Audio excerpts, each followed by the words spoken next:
Maintenant, aujourd'hui, on fait des trucs super réalistes et ça a plus vraiment le même intérêt au niveau image puisque c'est une imitation du réel, alors qu'à l'époque, l'imagination était beaucoup plus développée et comme les moyens étaient plus faibles, il fallait qu'ils composent avec les carrés et donc ils ont dû créer des personnages comme ça et ça donne une vraie identité à tous les jeux de cette époque-là.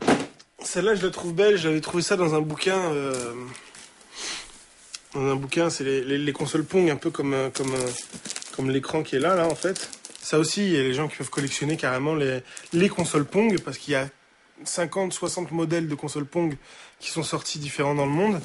Et tout au même jeu, quoi. Finalement, c'était tu joues au tennis et basta, quoi. La manette spéciale Resident Evil, qui est une manette assez collector, où tu joues carrément avec la tronçonneuse, quoi, en fait, en main.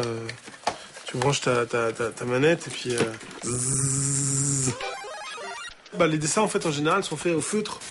Donc c'est vraiment un peu comme le gamin qui prend ses feutres et qui se met à colorier. Et c'est vraiment ça aussi que je laisse exprès les traces de pinceau, les traces de feutre, toutes ces choses-là, parce qu'au début, quand je peignais l'écran, en fait, là c'est l'écran d'une Super Nintendo, c'était un jeu qui s'appelait F-Zero, donc tu sais, je reprends juste la vie que tu as, le timing, tu vois, et t'as la vibration, bon, un peu du pinceau, puis des feutres, en fait, c'est essentiellement fait au feu, tu vois. J'ai un Shinobi aussi, comme ça, un peu, ça c'est ce qui me reste, en fait.